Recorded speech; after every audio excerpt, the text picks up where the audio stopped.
Salut à tous, j'espère que vous allez bien. Si c'est pas le cas, je peux rien faire pour vous. Du coup, aujourd'hui, on va parler des closures en JavaScript. Les closures, c'est quoi? C'est une petite fonction qui va garder avec elle les références de son environnement lexical, donc les variables autour d'elle, pour s'en souvenir et les utiliser plus tard, même si on les a appelées ailleurs dans le code.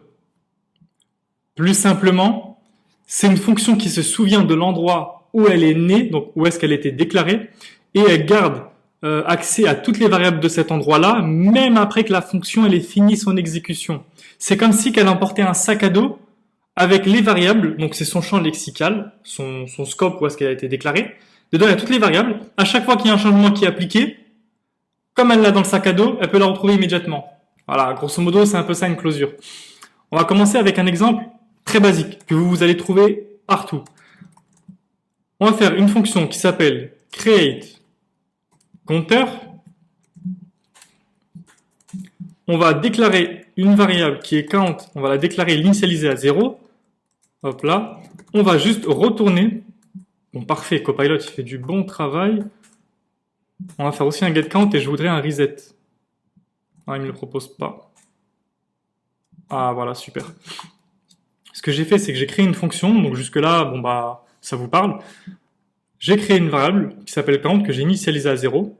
Je return, donc ma fonction create counter return un objet qui contient des méthodes qui permettent d'incrémenter, donc rajouter 1 à chaque fois que je l'appelle sur count, de le décrémenter, de récupérer la valeur de l'état actuel et de reset à 0. Comment ça s'utilise? Si je déclare counter, voilà, donc je déclare une variable qui s'appelle counter, dedans, à l'initialisation j'appelle create counter, juste à faire un counter.incrémente et ça ajoute 1. Je le fais une deuxième fois, 2, 3. Vous voyez bien que maintenant, si je log counter.getCount, qui me permet de récupérer la valeur de count, le getCount, qui est ici, on voit bien que le getCount est à 3. Parce qu'en fait, à chaque fois, je l'ai incrémenté sans qu'elle perde la valeur précédente. Donc c'est ça l'utilité d'une closure. Imaginons que maintenant, je déclare un counter 2, mince, et que ici, je fais un counter 2.incrémente. Hop, vous voyez bien que le counter 2, la valeur de counter 2, elle est à 1. Comment? Je le vois ici en récupérant la valeur de count avec le getCount de counter 2. Et quand j'ai incrémenté ici counter 2, bah, il n'y a pas eu d'impact sur le compteur de base, sur le compteur 2 le compteur simple pardon que j'ai déclaré en tout premier lieu. Parce qu'ici je fais un incrément de compteur 2, donc c'est bien 1.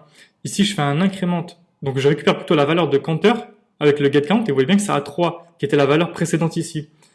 Donc ça me permet d'avoir des compteurs bien distincts sans que l'un interfère sur l'autre. Maintenant je vais vous montrer un exemple dans un fichier HTML. Je vais le lancer. Regardez, les deux valeurs sont à 0, donc les deux compteurs sont à 0. Et là, je vais incrémenter le premier. Donc 1, 2, 3. Celui-là est toujours à 0. Quand je vais l'incrémenter, il sera à 4. Pourquoi? Parce qu'ici, je n'ai pas utilisé de closure. Ils font référence au même état. Donc ça interfère à chaque fois. Donc là, j'étais à 3, là je suis à 4. Et ici, je vais incrémenter alors que je suis à 3, je vais être à 5. Donc, c'est très problématique. Et c'est là où les closures interviennent. Et là, le problème dans mon code ici, là, c'est que dans ma balise script, donc fichier HTML, j'ai déclaré un count qui est au final global, puisque j'ai déclaré au plus haut. J'ai juste des méthodes qui permettent d'incrémenter, décrémenter, reset, getCount, comme vous l'avez vu un peu plus tôt. Et ici, j'ai mes deux compteurs. Le compteur 1 et ici le compteur 2. J'appelle les mêmes méthodes, hein. C'est juste que je leur passe un ID différent, mais ça c'est juste en rapport avec l'affichage. Mais vous êtes normalement censé savoir et comprendre ce que je suis en train de faire en passant l'élément ID ici. Si en tout cas vous regardez les closures. Sinon, faut revenir un petit peu en arrière. Du coup, j'appelle exactement les mêmes méthodes, incrémente, décrémente et reset. Et il est bien là le problème. C'est comme j'appelle les mêmes méthodes, bah, ça agit sur ce count global. Donc la bonne pratique serait, je vous montre, que quand j'incrémente ici 1, 2, 3, 4, ici j'incrémente, ça commence à 1, 2, 3. Là, je peux décrémenter 3, 2, 1. Ici, je peux réinitialiser.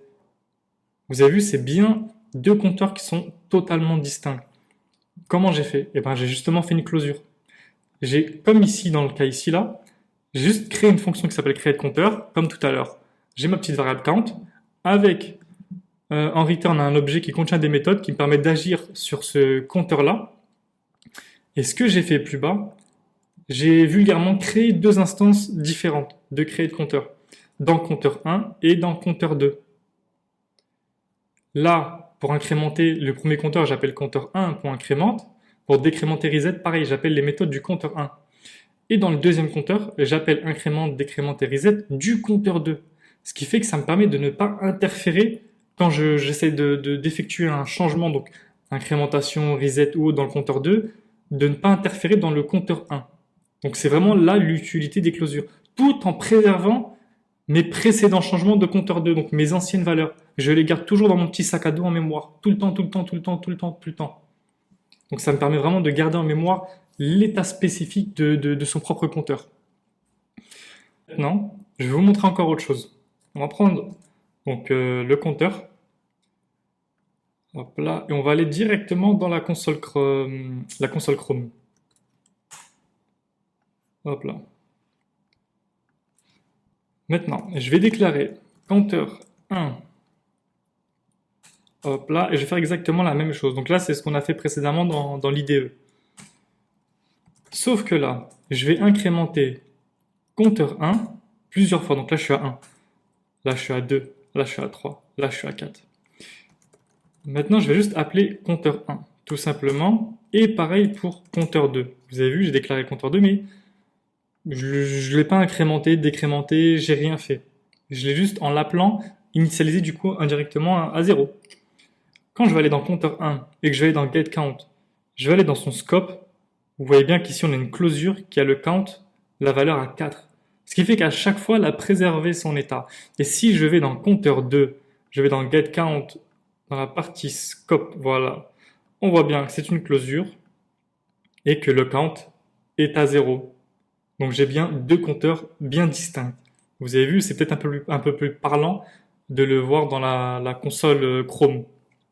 Maintenant, si jusqu'ici vous avez encore un petit peu de mal, pas de souci. Exemple qui peut encore peut-être plus vous parler si vous avez commencé à faire du React ou que vous en faites tout simplement. Imaginons que j'ai une fonction qui s'appelle useState, qui prend un argument initial value. Je déclare du coup une variable qui est value et que j'initialise à la base des bases quand je l'appelle à initial value. J'aurai dedans une fonction, hop là, qui me permet de récupérer la value, récupérer la valeur de value, pardon, et une autre fonction, hop là, qui est setValue, qui me permet de set une nouvelle valeur pour value. Ce que je vais faire, c'est que je vais return getValue et setValue, et là, je peux les appeler de cette manière-là. Count, setCount, j'initialise mon state à 0, et si je fais un console log, par exemple, de count, mince, hop là, on voit bien que count est égal à 0, parce que je l'ai initialisé à 0. Si je fais un setCount et que je mets 15 en valeur, et que je relog count, on voit bien que count est égal à 15. Peut-être que le fait de l'avoir appelé useState, si vous avez déjà fait du React, ça peut peut-être vous parler un petit peu plus. Et encore, il y a une particularité, c'est que React, il utilise des closures pour comment on appelle ça, pour préserver l'état entre les rendus, mais d'une manière un peu spécifique, on va dire, parce que c'est pas exactement la closure en elle-même qui maintient l'état, mais ça va plus être géré par le système de réconciliation de React. Bon bref, là c'est encore autre chose, on sent, mais c'est juste pour que ça vous parle un peu plus. Quand vous utilisez un useState, vulgairement, c'est comme si vous utilisez une closure en fait. Là, je peux en avoir pareil, 740, 742. Ici, je log count 2. Vous voyez bien que count reste à 15 et count 2 reste à 0. Donc j'espère que maintenant c'est beaucoup plus clair dans votre tête c'est quoi une closure, à quoi ça sert, les différents cas d'usage. Et sur ce, je vous dis à la prochaine.